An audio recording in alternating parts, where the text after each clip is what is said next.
Brooklyn News Live starts right now with breaking news.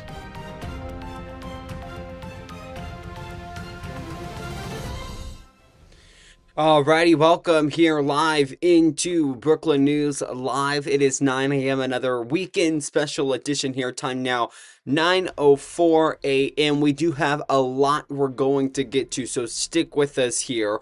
You see behind me, round two of the snowstorm has already come through. We are going to have an inch total of how much we ultimately receive. That's coming up at 2 p.m. So stick with Brooklyn News for that. Right now, you're taking a look down the left side of your screen, though, live there in Brooklyn. At the conditions on the roadways, I'll tell you, it was much more clear yesterday afternoon. So that is something to talk about. What is also going to be the big story now that snow has already arrived? It's going to, just put it to be simple, the temperatures. This is a look just at what we're going to be getting ourselves into. Jonesboro is that red color, so that's kind of what we're going to be following here. It is going to get colder, you guys. We are going to see things get colder, and we're going to talk more about that a little earlier. You see, it almost touches zero. Jonesboro almost gets there to zero. You see where that red line is, that 32-degree mark. So that's all going to be something to, of course, watch for, and that we will be watching for. Want to take you through your hourly, hour-by-hour forecast there now on your screen. We could see a little more snow start to fall later today, 11 a.m. I should say. It picks back up at 1 p.m., but then by 2 p.m. we're back to a 20% chance there. So we're going to see today it's going to be mostly cloudy. It's going to be extremely cold, but that's just a look right now at your hour excuse me, hour by hour forecast there, and kind of what things look like right now. So we're going to continue following every aspect of this storm. Getting an hour by hour look now on your screen as we are continuing to follow this storm as it has made its way outside of our area. It's almost outside of our area. So we're going to keep monitoring that. Back to traffic, though. I want to take you one moment, guys. Sorry, we're getting some things together. I want to take you back to traffic right now. We were just showing you on the left side of your screen now, this side, what the forecast is, what the roadways are looking like. You can take a look full screen now at the entire state of Arkansas, just showing you those conditions. You'll see the purple in the far southern parts of Arkansas. That is going to be ice. The blue, where we're seeing right here in northeast Arkansas, that is snow. Snow, of course, I mean, it's harsh. It's not easy to drive on, but it's better than ice. Ice is no good for anyone to be driving on. So if you're in any part of southern Arkansas tuning in right now, stay off the roads, guys. Stay indoors. We're following every aspect of the storm right here. I'm outside, so you guys don't have to be. I'm reporting on the conditions, so you guys can know what's going on outside your front door. So stay inside for now, guys. So a lot going on, a lot we're going to continue to follow. Want to take you to your 3-day forecast now. As I was saying just moments ago, it's only going to get colder, and that's what we're seeing right here in your 3-day forecast. Take a look at this. By Monday, high of 20, low of 8. Tonight's low, gotta be -1. Right now, let me actually check. Let me get my phone out here and check what the high is right now. The high, we're looking at 18 degrees right now. It feels like 0. 18 degrees. Feels like -1, actually. So that is I mean, it already feels like -1 out here right now. Luckily, I am I'm inside. I just the behind me is unlocked, so I'm in a garage, but behind me is where you can see, of course, the outdoors. So by Tuesday, things are going to heat up just a little. Noted. It doesn't get above freezing. That's the real headline. Things are not going to be getting above freezing until, I mean, really, we don't even close to it. I believe the forecast suggests Friday is when we're even going to get close to being above freezing. So this snow, it's going to be sticking around for quite some time. I'll have to tell you, I don't like when snow sticks around for a long time. It starts to look nasty and yucky and not cute anymore like it does right now when I take a look behind me. So we're going to continue following, of course, every aspect of this storm. And it's not only affecting Arkansas. It's affecting almost the entire country. I want to take you to this camera right here. This is live in Washington, D.C. This snowstorm has made its way all the way there. So that's going to be something, another aspect really just to talk about here. I want to take a look right now at radar here in Jonesboro, though. Give me one moment and we'll have it pulled up on your screen. Here's a look at the radar in Jonesboro showing you see the blue and the pink. That's the two big colors. So the blue going to be the snow, the pink going to be that sleet mix. Memphis now starting to see some of this. I want to play some video for you here because Governor Sanders yesterday morning, she was on the Fox News channel, and I did want to play some video of her there. So give me just one moment to get it pulled up. Here's Governor Sanders yesterday on Fox News.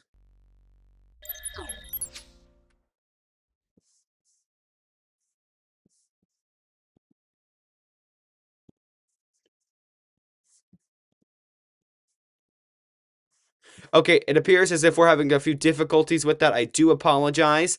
Let me see if I can get that video back up for you. Give me one moment here.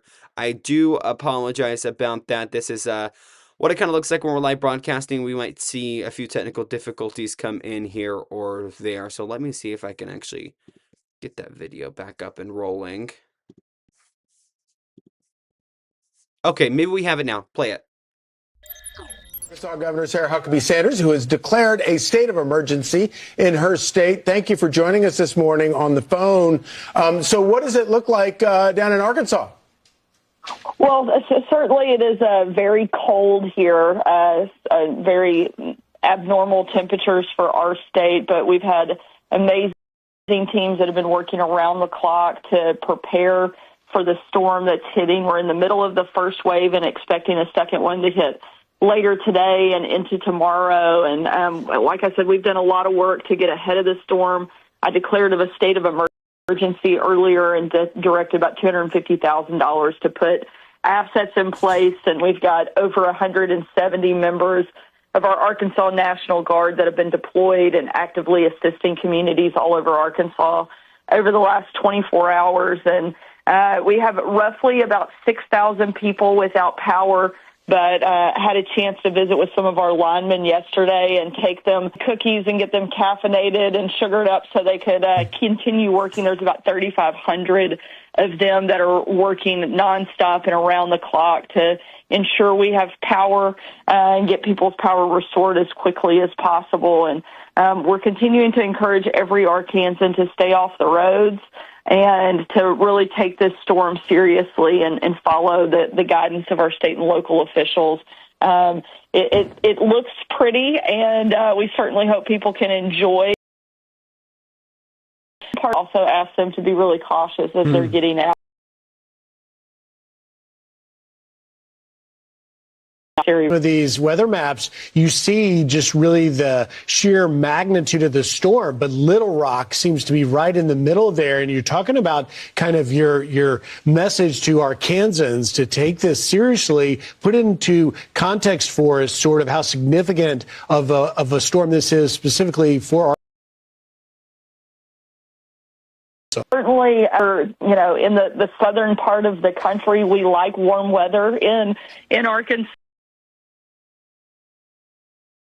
is probably typical for our state, but so that's one of the key reasons we're encouraging people to really follow the guidance and not take those unnecessary risks. Power outages will continue to be something we're tracking closely. But like I said, our utility companies have been working hard and have teams deployed into every corner of the state. The Arkansas Department of Transportation has done heroic work to help prepare and make sure our state police and our guardsmen and our utility members can move around the state. They were able to pre-treat about 90% of our state highways. That's nearly 16,000 miles of road ahead of the storm. We've got 700 plows out working.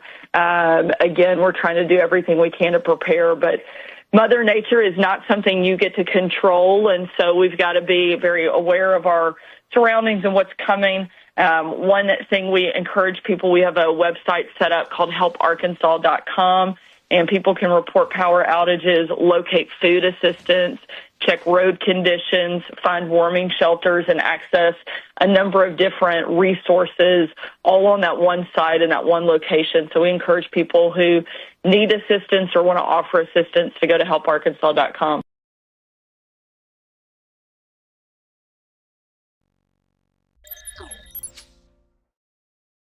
Arkansas Governor Sarah Huckabee Sanders there on just kind of the preparations going into this. I'll tell you, I don't have any images that I'm able to show you right now, but when we were out and about yesterday checking on road conditions, so we have accurate reporting to you, there was a lot of people on the road, but I will say there was some localized roads that were seeing the moral part of all of this, and I think that's the story. Every time we get snow, I say that every time. The localized roads, so roads that likely your neighborhood's on, unless your neighborhood has come through and plowed those roads. Really just the highly not traveled roads, and then the highly traveled roads see snowplow, and then the not traveled roads don't see that. So that's kind of the update there. Governor Sanders talking about the preparations. I did see multiple City of Jonesboro snowplows as well as RDOT snowplows here in Brookland. And again, like we're saying, it's not only affecting us right here in Northeast Arkansas, it's also affecting our neighbors over in Memphis. Here's the Memphis mayor also on the preparations ahead of the storm. Take a look.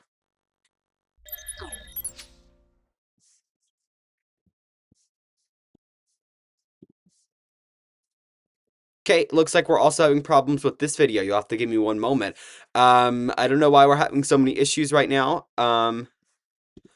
But maybe we can get this one fixed as well. So please stand by with me here quickly, and I'll have that fixed. It's right here. Sorry about this, you guys. Do we have it now? Looks like we have it. Okay, roll the video. Well, our teams have been working hard. We have crews that have been staging equipment, reviewing plans, looking at known problem areas so that we can respond quickly and effectively if the conditions worsen. Many of us remember the ice storm of 1994 that we had here and how disruptive and dangerous that winter weather can be. And so we're taking it very seriously, and, all of us are on guard. Well, we've certainly dealt with storms before, but we're in the South, and so once or twice a year things like this happen. But most of the time it's snow, and when it's snow, we can handle it. Our plows work when it's snow, but when we deal with ice, that's when it gets much more challenging.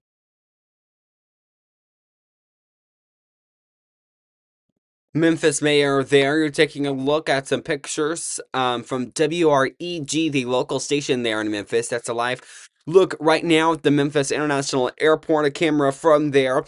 This comes as it's not only affecting travel here on the ground, it's affecting air travel as well. FedEx announcing they're going to be seeing some delays, and you might expect some possible service disruptions. This is a statement coming in from FedEx. They say, quote, FedEx has activated contingency plans to mitigate the impact of winter storms at the Memphis and Indianapolis hubs.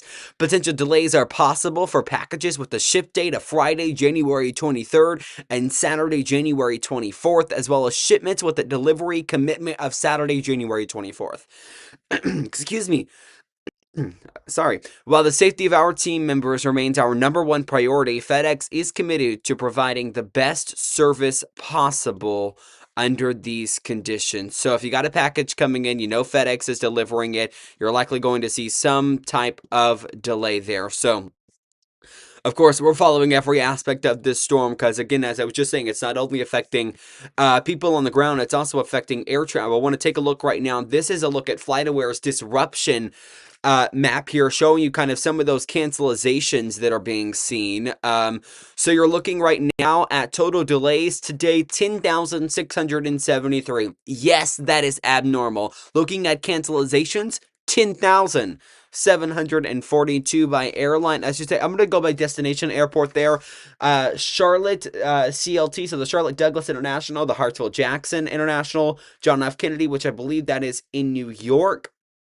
And LaGuardia is in New York as well. So you got Atlanta, Charlotte, and New York all seeing the major part of delays there. 538, I believe that's what that said. 538 flights delayed there at the Charlotte Douglas International Airport. So a big aspect of this story. Why don't I take you also to another map that we are able to show you? Give me one moment. Let me find my mouse. It's somewhere on the screen. To this map right here. This is showing you the flight misery map. The red is misery. So I'll just put it that way. So the red is where you're likely going to see some type of impact. You see Dallas, Houston, Atlanta, Charlotte, DC, New York City, Boston. I don't know if are we able to zoom in on this map? And then you can also see the storms coming in there as well. I don't believe we're able to zoom in on this map. I believe this might be the only way we're going to see, but you can take a look at just some of the major flights already being delayed there. So a lot going on at those airports. A lot we are following right here, the Memphis International Airport. Again, we were just showing you live pictures of it. It's also seeing delays there, just specifically again on the FedEx as well. So we wanted to show you that this storm. We were showing you pictures of really just DC earlier because they are now getting the brute impact of this all right now. That's a live look there at the White House. This is not going just to DC. It's also going to New York City. The New York mayor, he's weighing in on all of this. I'm gonna check if we have the video first, and it looks like we're experiencing the same issue that we have been on each and every one of these. So give me one moment, and I will. Here's the New York City mayor on these storms. Okay, and it looks like his video is also having some issues. I apologize about this. Usually, this is not. I've never experienced this type of problem, so I'm trying to work through it to the best of my ability. Okay. Okay, give me one moment here. I'm going to get it in. I'm not sure why we're having issues like this. I've never had any. Okay, here we go. Roll it. New York City's strongest are on the front line. On Friday morning, the Department of Sanitation began preparing our roads and highways for the snowstorm. Thousands of DSNY trucks have been converted into snowplows, transforming our city sanitation department into the nation's largest snow fighting force. This weekend, each 12-hour shift will be staffed by more than 2,000 sanitation workers. As soon as the first snowflakes fall, crews will begin salting roads in every neighborhood in every borough. And once there's more than 2 inches of snow on the ground, plows will roll out across more than 19,000 lane miles of roadways and bikeways. The job doesn't just stop at the curb. The city's emergency management team is at the ready, coordinating our response and making sure that New Yorkers are informed every step of the way. We're ready, but we need you to do your part too. Here's how. If you're a property owner, you're responsible for clearing the snow and the ice from your sidewalk. And while sanitation workers are clearing our streets, trash and recycling pickup may be delayed. You can call 311 or check nyc.gov/DSNY for updates. For all other updates, be sure to sign up by texting Notify NYC to 692-692. My ask to you is to avoid unnecessary travel on Sunday. So the New York City mayor, this is his first winter storm as the mayor there, so we'll see how things go on that aspect of things. So really just talking about it's affecting almost the entire country. So a large part of the East and us right here in the South experiencing ice and snow. So of course we're following every aspect of this. There is other news we do want to turn to right now because yesterday we brought you a press conference in our, it was like 5 p.m. at the time we eventually got up on the air, but our afternoon edition of Brookland News Live because a Border Patrol agent, says there was a shooting. The Border Patrol officer shot a man, Alex Jeffrey Preddy. He's 37. He was shot and killed by a U.S. Border Patrol agent in Minneapolis. This was early Saturday morning. Protest already getting underway there, and it looks like we're actually... Protests may have just concluded, but I am able to crank the footage back for you and show you. This is in Minneapolis. This is really just moments ago this morning, a memorial growing following, of course, that shooting. I'm going to play some video for you of the moment that led up to this, and then there's a second video shows you the moment leading up to this, but also the shooting. I want to warn you, this is really disturbing. So before I show it to you again, this video is disturbing. Roll it.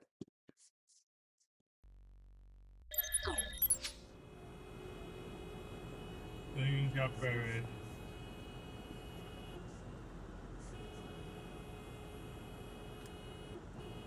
Yeah, unroll your windows. No, you're just right inside the car. Alright, let's go around.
Extremely disturbing video. This is video from the local news station there, CARE, on Friday, just showing you the massive protest that broke out immediately following the incident there, the shooting. Then you had press conferences from two different people, two different political ideologies, the mayor, Jacob Fry, who we've heard from a lot recently following ICE, of course, within his city. And then you heard from DHS Secretary, the Department of Homeland Security Secretary, Kristi Noem, both saying literally totally opposite things. I want to play the video for you if we can get it to work, and it looks like same issue with every video, so give me one moment and I'll have it working for you. They're saying two totally opposite things, so I put together both of their statements here, and I want to play it for you. This is Secretary Kristi Noem at first, and then the mayor at the last part of it. Take a look. Situation that we saw in Minneapolis today that unfolded on the streets.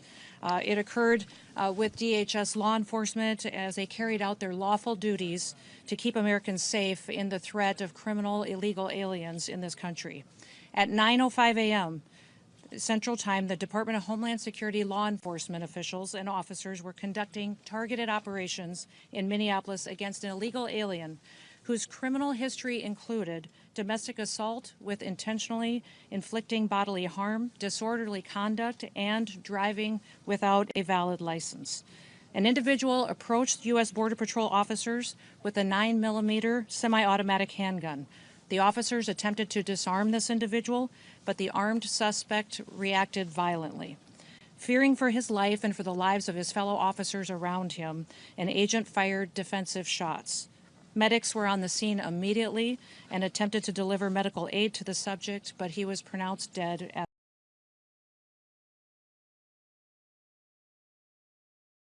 that held dozens of rounds.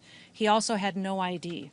This looks like a situation where an individual arrived at this scene to inflict maximum damage on individuals and to kill law enforcement.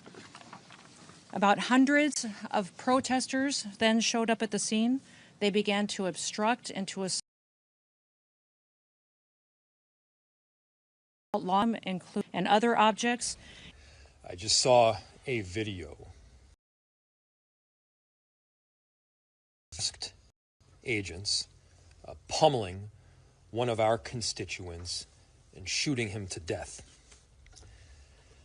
How many more residents, how many more Americans need to die or get badly hurt for this operation to end?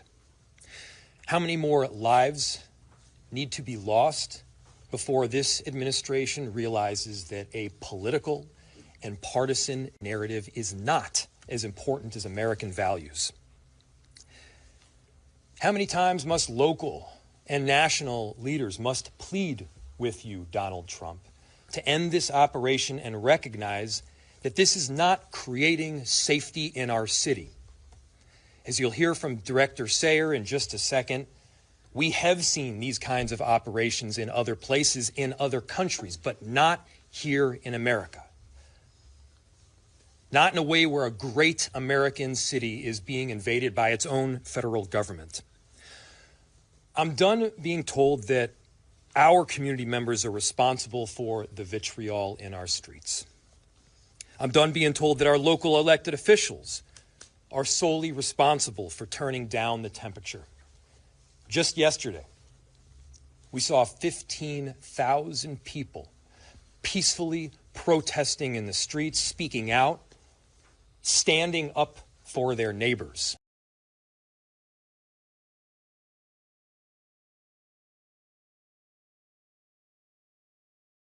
Minneapolis Mayor Jacob Frey there and DHS Secretary Kristi Noem. Two totally different stories. You know, as a news reporter, I'm not here to tell you what to believe, but what I will say is usually in a moment like this, law enforcement should tell you the facts. And when you have two officials telling you two separate stories, it is hard for me to be able to say, here are the facts, now take your opinion from that. And political ideology has played way too much into incidents like this one, but incidents across the nation, and it has to stop. It can't keep being like this. We, as news reporters, are supposed to tell you, okay, here's what we know, here's what happened, and then you take the facts from that. But in this day and age, it's the exact opposite. Again, there, DHS Secretary Kristi Noem was the first clip of it. Mayor Jacob Frey was the second part of it. You choose who to believe. But I also I want to say one more thing. Who you choose to believe shouldn't be based on political ideology. If you choose to believe Mayor Frey because you are a Democrat, if you choose to believe DHS Secretary Kristi Noem because you're a Republican, it shouldn't be that way. Okay, we do have some more news we are going to get to here in just a moment. We're going to update you on where the forecast stands and so much more. But first, we are going to take you to a very quick commercial break. Guys, this isn't the only time we're going to be here today because we're also going to be here later today at 2 p.m. So be joining us then. In the meantime, though, again, a quick break here right on Brookland News Live. We are going to be right back.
Welcome back here live into Brooklyn News. I'm Jackson Mitchell, still with you here.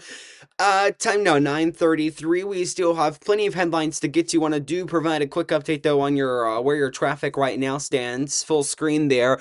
Look live at the RDOT camera here in Brooklyn. Not as much traffic as there was yesterday has been on the road. I'll tell you, roads do look a little worse than they did yesterday as well, of course, following that second round of storm. But look at road conditions there. Now on your your screen across the entire state of Arkansas, you'll see those little red caution signs. That's where some type of accident has occurred. So there's been plenty of those throughout this time here. Of course, ice, as what they're seeing there in southern Arkansas was a little bit of slush is what I'm seeing. It looks like near El Dorado. And then once you go to northeast Arkansas, snow is what we are seeing here. A little bit of ice. So stay careful, y'all. I mean, that's just my advice. If you don't have to be on the roads, then don't be on them. We'll be on them for you, so we'll keep you updated on all of those conditions there. Want to take you one moment here. There was an incident that we were following a few moments earlier in Little Rock, so this is just one of those incidents. I'm noticing a snowplow in another vehicle, and it looks like they've actually just shifted that camera, but there was an incident a little earlier there. Again in Little Rock, where a snowplow and a vehicle appear to have had to have some type of incident blocking traffic there in Little Rock. So, just showing you that anything can happen. Stay safe, y'all, when you're out on the roads this weekend. And really, as the week begins tomorrow, we'll see what happens. Is school, work, is that all going to continue here?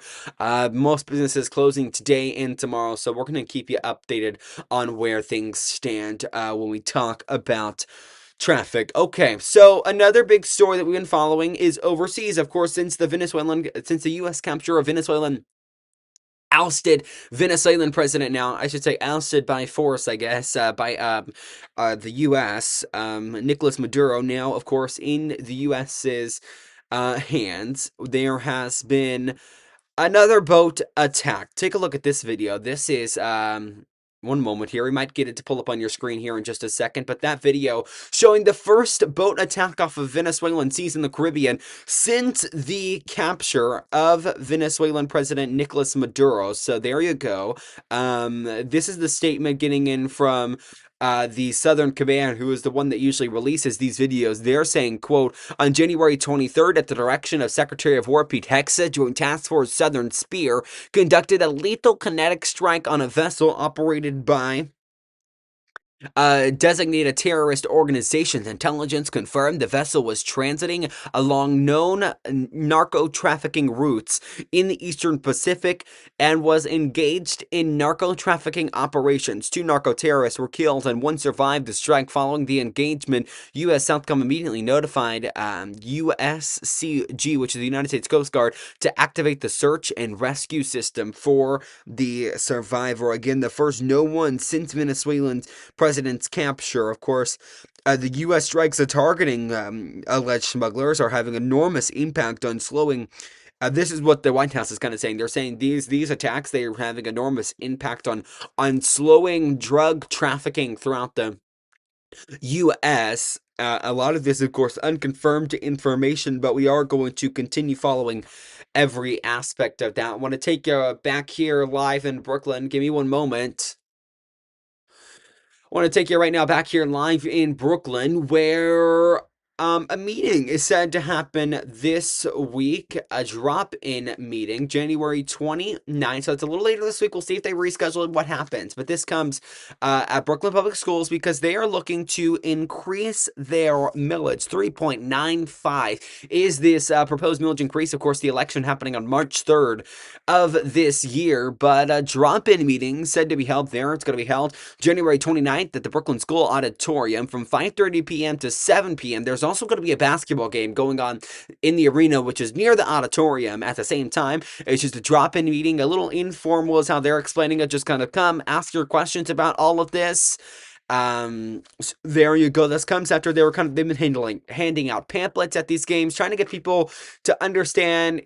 Go to the ballot box, first of all, but also just understand kind of what this millage increase is all about. They say it's going to be to build a new cafeteria, a few new athletic facilities for the dance and cheer team, and things of that nature. So again, we're following all of it right here on Brooklyn News. Want to take you right now. Let's take you back full screen to our camera here in Brooklyn. One moment, we'll get it for you. Our camera here in Brooklyn, of course. I have yet to see a snowplow yet, but I can't say from at least this vantage point, it appears plenty of drivers have driven over it, and it is safer and okay safe is what I'll say. That's the words I'll use. So we'll continue to follow, of course, your traffic and air conditions. We have More to come when we come back. We're going to talk power outages. Not only that, we're talking a little bit about pot news. What's going on over on TikTok right now? A viral Dr. Pepper commercial. You've already heard about it. We're talking about it when we come back. Brooklyn News Live returns here in just a moment.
And welcome back here in the Brooklyn News Live. Good to be with you all. It is cold here, and we talked about the cold temperatures earlier this morning. I'll tell you, luckily, I'm enclosed. There's two walls on both sides of me. The only part that's open is the part you see right here on camera right behind me. We're going to continue bringing you the news from this location for just a little while, just because until we go back into our in-home studio, might be tomorrow, I don't know.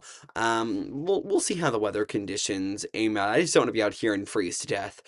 Again, never want to keep you in commercial too long. So we are getting in some sports news coming in. I mean, within like the last few moments or so. So the A-State women's basketball was going to play James Madison yesterday. That game was postponed because there was a roof leak. Of course, due to this inclement weather that we are experiencing right now. Now, the women's basketball team posting on their X page, quote, "Game on. Yesterday's contest versus JMU has been rescheduled for today at 3 p.m. Fans, admission is free, and please use the yellow entrance." So, if you got the right equipment, you got the right vehicle, you believe you are able to do it, then go. Admissions are free, guys. So, trying to get some fans there, of course, into First National Bank Arena. There, the bank is what they're calling it. So Nets ain't free, X Wolves up. So the game is, of course, on. If you can't be there, I'm just looking at the X post here, and it also says the game's going to be streamed on ESPN Plus. So if you have access to that, it's also another way you can watch that game. So we're going to continue following what happens there. Of course, the women's basketball team expected to play James Madison University. JMU, you likely heard it referred to as. Okay, let's talk about some other news that we've been wondering about. Power outages. So here in Brooklyn, if I'm correct, we have not experienced any outages. I know I had reported over on BrooklynNews.com that we were seeing a few outages close to Brooklyn, and then then they kind of went away after a little bit. So I mean, Crackhead Electric, they're working pretty quickly right now of course, they got people on deck ready to go to make sure power outages is something that you are not experiencing. Want to talk right now, though, you're taking a look there at poweroutage.com, poweroutage.us.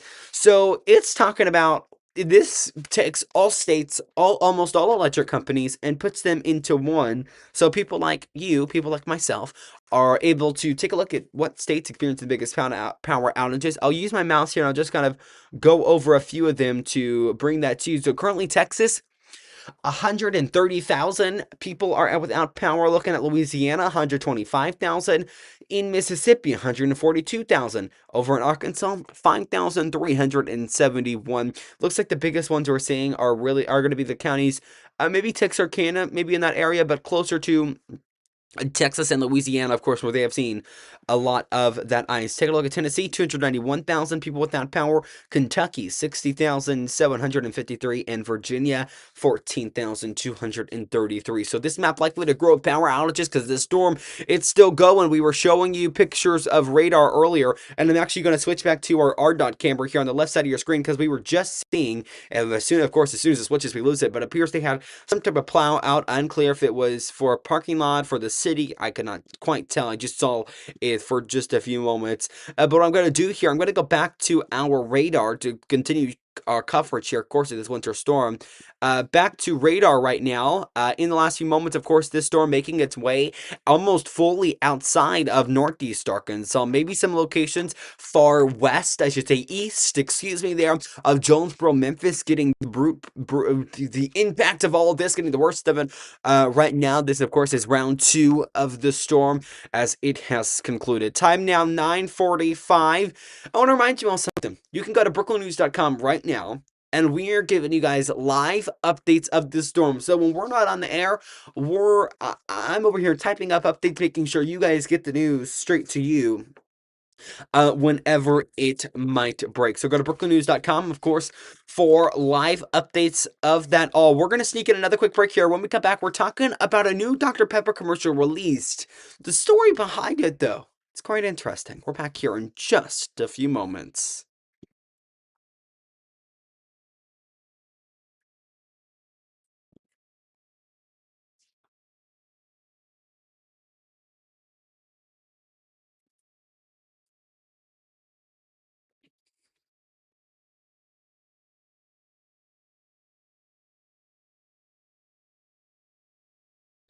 Oh, okay.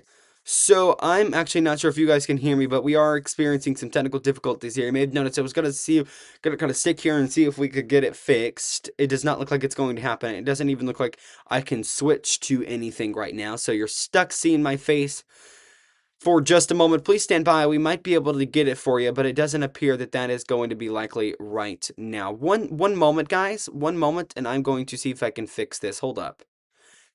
I'm going to switch back to this. Okay, we got it fixed, y'all. Hold up, y'all. Quick commercial break. We're back with that Dr. Pepper commercial in a moment.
Alrighty, welcome back live here into Brooklyn News Live. I'm Jackson Mitchell.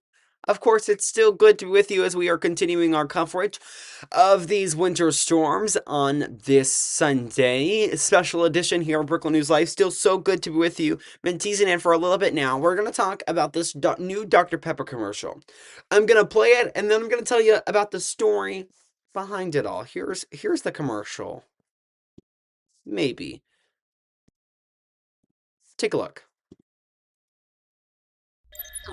Baby is good and nice. Dr. Pepper, baby is good and nice. Dr. Pepper, baby is good and nice. Good and nice. So it just looks like a regular old Dr. Pepper commercial. There's nothing special to it. But in this case, there actually is, because the person you heard behind it posted an impulsive TikTok video just singing this little tune, and everyone was like, and it got over 40 million views, millions of likes, hundreds of thousands of comments, and people are saying this should be a real commercial. Dr. Pepper ultimately, of course, you just saw there, making it a commercial. I want to play the TikTok video for you. Take a look. I have a theme song for Dr. Pepper, and it goes like this. Dr. Pepper, baby is good and nice.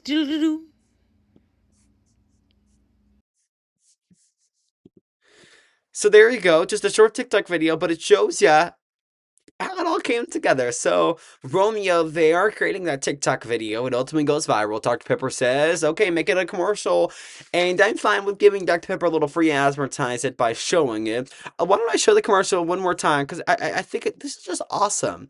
People are now saying she got $2 million off of this.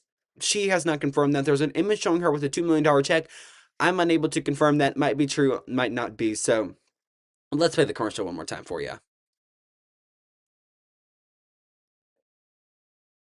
Dr. Pepper, baby is good and nice. Dr. Pepper, baby is good and nice. Dr. Pepper, baby is good and nice. Just wow, just wow. I don't know what else to say. It's just wow. That's very awesome for Romeo, of course. Just creating and posting a TikTok, she says, was an impulsive decision. Ultimately, it went viral. So good for her. That's gonna do it for us on this Sunday morning edition. Remember, you can join us right back here at 2 p.m. as we continue to take a look, of course, at your road conditions. Not only that, but what things are going to look like as we go forward, because temperatures are dropping even lower, guys. We'll have the latest on your hour-by-hour forecast and what the 3-day forecast looks like. How's the temps change? I'm checking it right after we get off air. Of course, you can follow live updates on this entire winter storm over at brooklandnews.com. In the meantime, though, follow us on all of our social media pages. They've been scrolling there at the bottom of your screen. That's where you get news as it happens, mostly. Posting stories over at brooklandnews.com. Social media pages where you're going to get it, though. And don't forget to like and subscribe right here on YouTube. Again, that is going to do it for us. It's been, so good to be with you guys throughout the last little bit here. Again, that is going to do it for us. See you guys at 2 p.m., guys.